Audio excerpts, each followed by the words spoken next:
Bonjour à tous, c'est Daniel, pasteur de l'Église biblique baptiste de Charleville-Mézières. Merci de regarder cette leçon ce matin. Je prie que vous soyez bien et je prie également pour vous tous. Merci de vos prières pour nous pendant notre absence en Amérique et pour que le mariage, que ça se passe bien et les autres activités, beaucoup des rendez-vous avec des églises. Bon, merci de prier pour nous, vraiment, vraiment. Et nous prions également pour vous. On va regarder dans le Nouveau Testament aujourd'hui, en Hébreux chapitre 11. Hébreux chapitre 11, versets 24 à 27. Hébreux 11, 24. On va examiner juste un passage qui est tellement important pour la vie chrétienne et important pour la vie de Moïse, on va voir. Voyez avec moi, c'est chapitre 11, verset 24, la Bible dit « Par la foi, Moïse, devenu grand, refusa d'être appelé fils de la fille de Pharaon, choisissant d'être maltraité avec le peuple de Dieu plutôt que d'avoir pour un temps la jouissance du péché, estimant l'opprobre du Christ comme un trésor plus grand que les richesses de l'Égypte, parce qu'il avait en vue la rémunération. Par la foi, il quitta l'Égypte sans craindre la colère du roi, car il demeura ferme, comme voyant celui qui est invisible. » Prions. Père, merci beaucoup pour ce passage. Merci pour juste la motivation que ça nous donne d'imaginer la vie de Moïse, d'imaginer son rejet d'Égypte, son rejet de la culture égyptienne. Et vraiment, Père, il avait ce que nous avons besoin aujourd'hui. C'est une vision pour l'avenir, une vision pour l'éternité. Donc, donne-nous ça. Donne-nous juste la capacité et la foi de répéter ces décisions, Père. On veut prendre les mêmes. Donc, guide-nous, aide-nous. Au nom de Jésus, nous prions. Amen. C'était le 7 août 1974. Dans l'État de New York, aux États-Unis, il y avait un Français qui s'appelait Philippe Petit. Philippe Petit, peut-être vous le connaissez déjà, il a fait le crime artistique du siècle. Donc cet homme, il a fait une traversée illégale entre les deux sommets des deux tours, les sommets des deux tours du World Trade Center. Donc vous savez bien, les deux tours ne sont plus là. Mais c'était un exploit extraordinaire. Mais c'était fait illégalement, ok? Ça a pris beaucoup de planning, beaucoup de préparation avant de le faire. Mais en fait, Philippe Petit, il avait cette idée, il avait pensé à ce projet en 1968, quand il a lu un article dans un cabinet de dentiste, et il a lu cet article par rapport à la construction de ces deux tours. Donc la construction, s'est fait dérouler entre 1966 et 1973. Donc, à la fin, peut-être un an après, il a préparé tout les nécessaires discrètement. Il s'est trouvé au sommet d'une hauteur de 417 mètres. Donc, voilà la traversée. Et il a réussi. Mais imaginez certainement une seule chance pour le faire. Bon, les autorités seraient signalées, bien sûr, tout de suite, et ça serait entièrement interdit. Des autres essais, ça serait impossible. Donc, il n'avait qu'une seule chance, une seule occasion de faire cette traversée entre les deux sommets, les deux tours. Donc, c'est important pour nous, comme des croyants, de comprendre que nos vies sont exactement comme ça. Nos vies, nous n'avons qu'une seule vie. Donc, nous avons une seule occasion de vivre pour le Seigneur. Et au commencement de votre vie, vous êtes en train de prendre des décisions qui vont déterminer le reste de votre vie. Je suis né en Amérique, je n'avais pas de contrôle par rapport d'où je suis né, mes parents, ma famille, mais c'est après que quand je commence à avoir plus de liberté, je suis plus âgé, je prends des décisions importantes. La réalité de notre monde, c'est que la plupart des gens sont en train de vivre pour le présent, pour soi-même aussi. Ce que je peux voir, ce que je peux toucher, le monde m'enseigne de vivre pour quoi? Le plaisir, l'argent, les vacances scolaires, ok? Donc la Bible me présente le contraire. La Bible me présente que Jésus propose que je peux vivre une vie qui compte pour l'éternité. Pour l'éternité. Une éternité de joie, une éternité de plaisir, de bonté. Simplement, je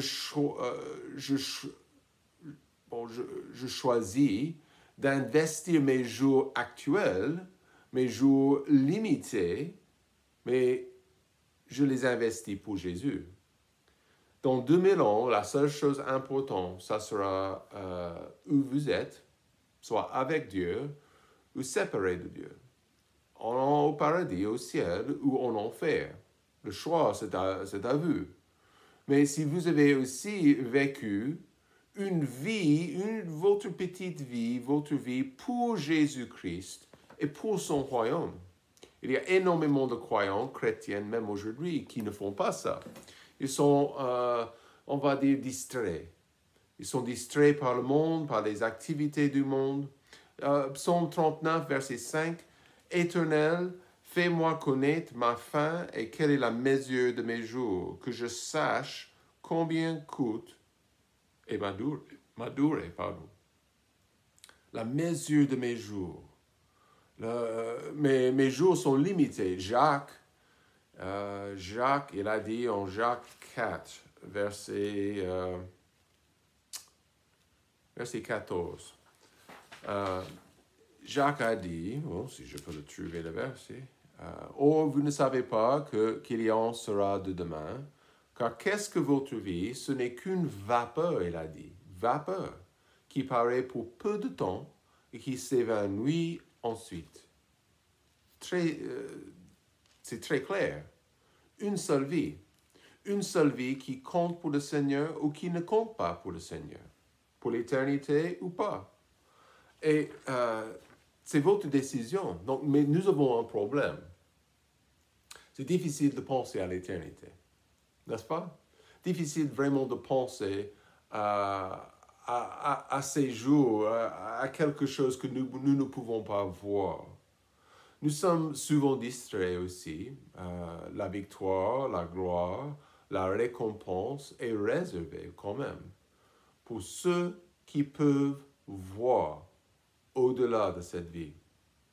Donc, comment changer notre perspective? Comment changer notre vision? C'est la parole de Dieu qui fait ça. C'est la parole de Dieu qui nous illumine et qui ouvre les portes de l'éternité à nos cœurs. Moïse était quelqu'un qui l'avait vu, pas avec ses yeux, mais par la foi. Moïse était un jeune homme comme ça, et il a été élevé comme fils de Pharaon, comme petit-fils, donné tous les privilèges, le bonheur que tout le bonheur que le monde peut offrir.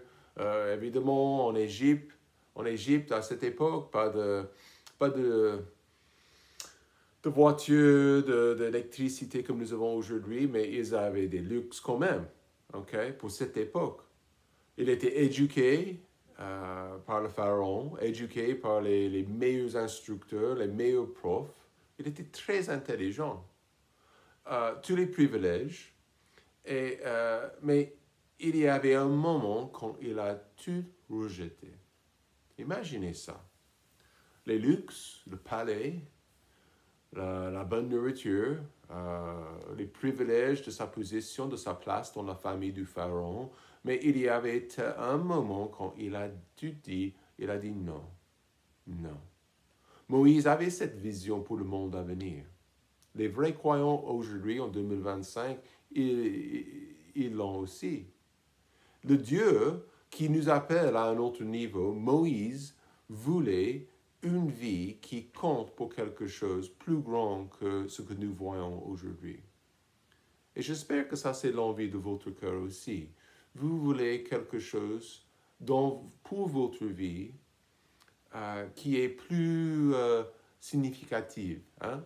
Plus important, plus concret, plus éternel que les choses que nous voyons dans le monde. Donc les choses que nous voyons dans le monde sont énormément temporaires. Une seule vie, c'est ce que vous avez. Une seule chance. Et le problème, c'est que quelques-uns de nous, de temps en temps, nous sommes déterminés et souvent nous gaspillons ce cadeau. Elle est impossible de remplacer cette vie.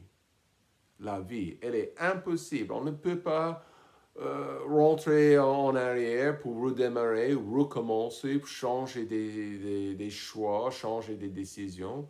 C'est à vous, c'est à moi. Mais combien de personnes, leur vie c'est un gaspillage. Gaspillage total. Mais ce n'est pas nécessaire. Nous marchons par la foi. Il faut se rendre compte de comment nous vivons.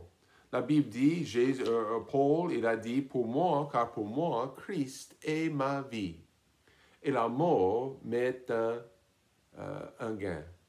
Donc ça veut dire que cet homme, il avait passé sa vie pour le Seigneur. Il s'est investi pour l'éternité, pour le royaume de Dieu. Et il n'a pas gaspillé sa vie. Combien de vous qui m'entendent, vous êtes en train de prendre des décisions, de faire des choses, de mettre des choses dans votre vie et franchement, vous gaspillez votre temps. Le petit moment limité que vous avez, vous gaspillez votre temps, vous gaspillez votre vie dans des choses, des activités qui ne comptent pas pour l'éternité. Et c'est vraiment triste parce que vous êtes sauvés pour vivre pour l'éternité. Donc, voyez avec moi, ayez une vie qui compte pour l'éternité. Comment le faire? Première pensée, j'accepte ma vraie identité. Verset 23, vous voyez que Moïse, étant né, fut caché pendant 3 mois par ses parents, parce qu'ils virent que l'enfant était beau et ils ne craignirent point l'édit du roi. Donc, vous pouvez trouver ce passage en Exode 1, et comme les parents, ils avaient refusé de tuer leurs garçons. Donc, en fait, tous les garçons de 2 ans et moins ont été tués. Mais verset 24, la Bible dit, par la foi, Moïse, devenu grand, refusa d'être appelé fils de la fille de Pharaon. Donc, il y avait des décisions là, n'est-ce pas? Des décisions des parents. La décision de ses parents d'élever leur bébé pendant 3 ans. Et aussi la décision de Moïse de ne pas suivre cette culture égyptienne. Donc, vous connaissez cette histoire. Une croissance explosive dans les familles juives a provoqué une action de l'État, l'action du pharaon, de tuer des bébés. Tuer des bébés garçons. Les parents de Moïse l'ont protégé et il est devenu le fils adoptif de la princesse. Vous pouvez lire cette histoire pour vous-même. Mais combien d'enfants la princesse, elle a rendu le bébé à ses parents. À ses parents. Donc, en fait, ils l'ont élevé. Donc, ce couple avait caché ce bébé après quelques mois. Donc, c'était impossible. Donc, ils l'ont mis dans la rivière et suivi par sa grande sœur. En fait, la princesse l'a rendu à sa mère. Et pendant quelques années, Moïse a été élevé dans son propre foyer. Mais il était toujours, on peut dire, fils de la princesse et fils de ce couple. Mais attention, il a décidé pour eux-mêmes. Il connaissait les luxes, il connaissait le bien de ce monde, mais il a décidé pour lui-même de s'identifier avec le vrai Dieu. À l'époque en Égypte, à cette époque, beaucoup de faux dieux, beaucoup d'idoles ont adoré plein de choses. Mais ce n'était plus juste la famille de ses parents. Ça c'est devenu bien la foi de Moïse. C'était sa foi. Donc imaginez de refuser d'être le fils de la princesse. En fait, ça semble quelque chose bizarre pour nous aujourd'hui, qui aiment bien les luxes, qui aiment bien les choses que nous pouvons acheter, mais imaginez de dire qu'il a dit non. Il a dit non à tout ça. C'était un choix éternel. Ce choix éternel, vous pouvez accepter la vie éternelle, mais de vous consacrer, de vous donner, de vivre pour l'éternité, ça peut être une autre chose. Normalement, ça devrait être comme ça, n'est-ce pas? Il m'a sauvé, je peux vivre pour lui. Je peux passer mes jours en train de témoigner, en train de vivre concrètement pour l'éternité. Ça, c'est un choix éternel. C'était le choix parce qu'on voit bien que Moïse, il s'est identifié avec le peuple de Dieu. Il s'est rendu compte que son identification n'était pas avec le peuple égyptien. Je ne peux plus vivre pour ce monde. Mon Père céleste me donne une meilleure situation. Il me donne un avenir qui est plus brillant. Et c'est important, donc c'est toujours le choix pour chaque croyant. Est-ce que je vais suivre la manière de ce monde? Est-ce que je vais vivre pour ce monde? Ou est-ce que je vais vivre pour celui qui m'avait sauvé? Donc c'est ça la question. Mais je dois voir ma vraie identité. Numéro 2, pour vivre pour l'éternité, numéro 2, je comprends la nature courte du mal. En verset 25, choisissons d'être maltraités avec le peuple de Dieu plutôt que d'avoir pour un peu de temps la jouissance du péché. Donc, vous voyez dans le monde aujourd'hui, Dieu n'a jamais dit qu'il n'y a pas de plaisir dans le péché. Jamais. Ce n'est jamais marqué dans la Bible qu'il n'y a pas de plaisir avec le péché. Mais on peut s'amuser, bien sûr. Mais le problème, le mensonge dans les médias, dans les réseaux sociaux, dans les films, les chants des rappeurs, c'est que ça dure à jamais. Ça continue non-stop. Mais c'est ça le mensonge. C'est ça le mensonge que je peux vivre pour moi-même, je peux vivre pour le monde. Et en gros, ça va toujours continuer. Vous connaissez le chanteur anglais, Freddie Mercury. Okay? Cet homme, il a passé sa vie comme chanteur, il a été connu dans le monde entier et il a vécu pour le plaisir. Il était homosexuel, nous savons bien. Et il a vécu pour le plaisir, pour la débauche, pour la fornication. Et qu'est-ce qui s'est passé? Il a attrapé le sida et il est mort. 42 ans, 41, je ne sais pas, je ne sais plus. Mais voilà le truc. C'est un mensonge. Je ne peux pas faire n'importe quoi, ça va me plaire et ça peut continuer jusqu'à la fin de ma vie. Non. Il y a toujours des conséquences. En gros, c'est cool, le plaisir du monde, la jouissance, comme la Bible dit, du péché. C'est pour un peu de temps, un petit peu. Et c'est cool, et il y a toujours des conséquences négatives et dévastatrices. Toujours.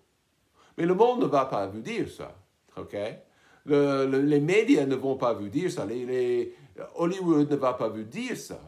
Moïse, par contre, il a regardé par rapport de l'éternité, il a regardé la foi de ses parents, l'adoration des idoles en Égypte, et il a décidé, oui, donc je comprends que c'est pour un peu de temps. Moïse a choisi quoi? L'éternité. L'éternité. Pourquoi? Parce qu'il n'y a pas de fin en éternité. Si je vis pour le royaume de Dieu, je vis pour Dieu, alors ça veut dire quoi? Ça veut dire que c'est un choix logique, c'est un choix éternel. Il a bien vu les tromperies du mal. Je ne suis pas distrait par les plaisirs temporaires de ce monde. Si je lis la Bible et je marche avec Dieu, je comprends que mes objectifs sont plus grands, plus importants. Je veux le bonheur. Je veux la satisfaction que Dieu me donnera, mais il me donne ça aujourd'hui. Mais il va me donner ça également en éternité. C'est pour maintenant et c'est pour plus tard. Trop de gens sont comme des pigeons. Hein? Ils sont trompés. Ils vivent pour la débauche temporaire au lieu de la satisfaction éternelle et le bonheur éternel. Et ça, c'est très triste. Troisième chose, comment vivre pour l'éternité? Je considère le jour de la récompense. Le jour de la récompense, verset 26.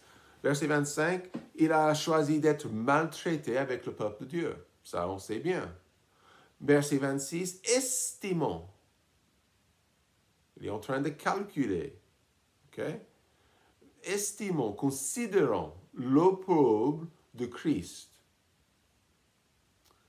comme un trésor plus grand que les richesses de l'Égypte. Parce qu'il avait en vue, quoi? La rémunération. Même chose pour les disciples qui ont été martyrisés pour leur foi, les croyants depuis les jours de Jésus qui ont été martyrisés, persécutés, moqués pour leur foi. Pourquoi supporter ça?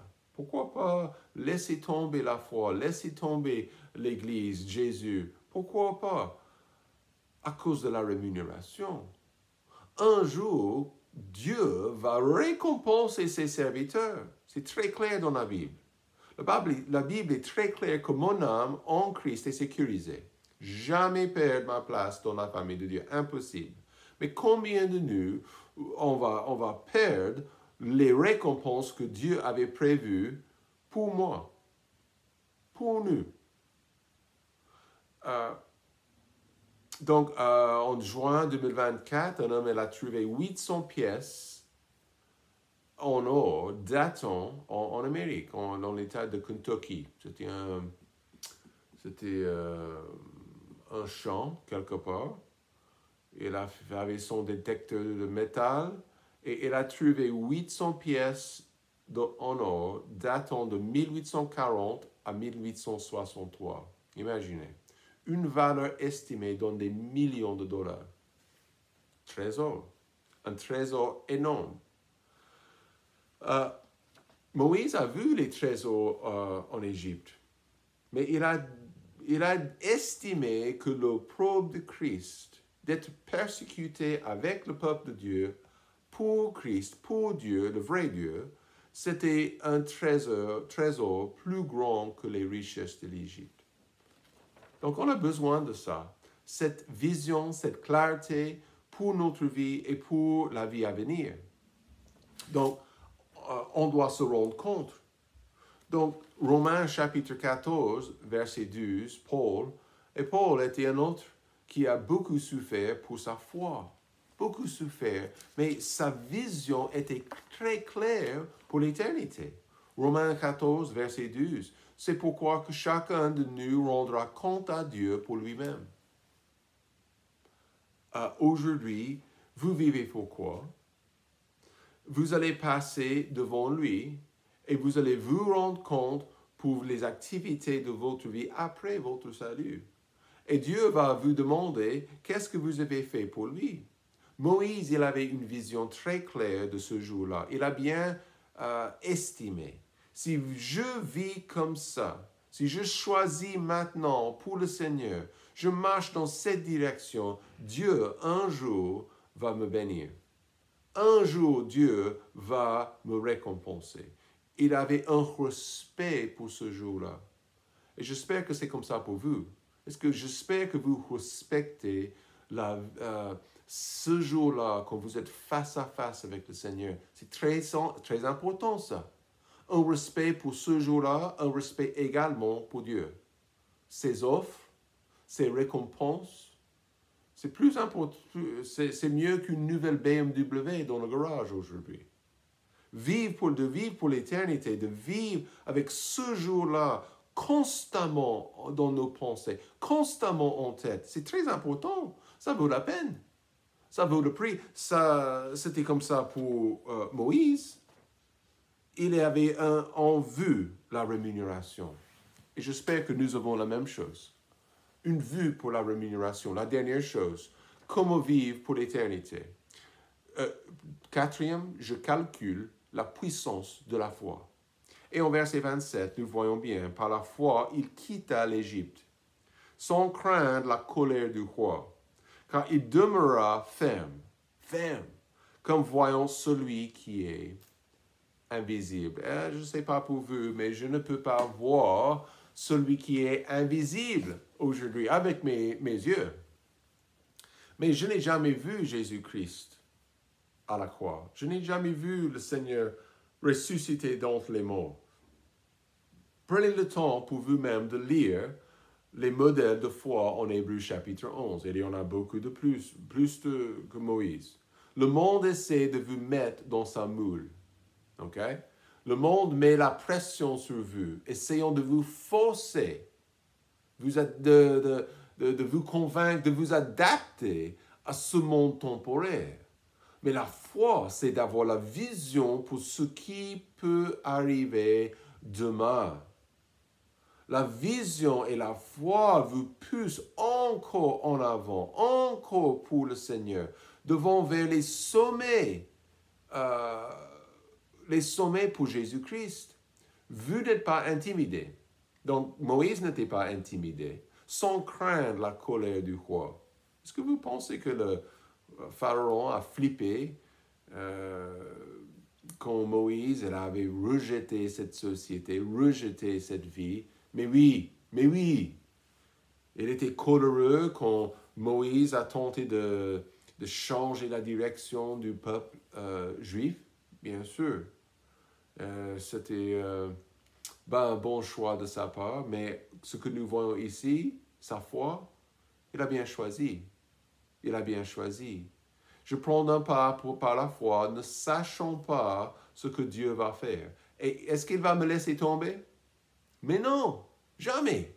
Il emploie ma vie pour l'éternité. Oh, ça c'est hors de ma compréhension. Ma petite vie, la petite vapeur qui est ma vie peut compter pour l'éternité. Gloire à Dieu. Donc, quoi faire? Soyez audacieux. Audacieux. Donc, prenez des risques pour l'éternité. Prenez des risques pour la gloire de Dieu, pour le bien. Prenez des risques. Aussi, ne gaspillez pas votre temps.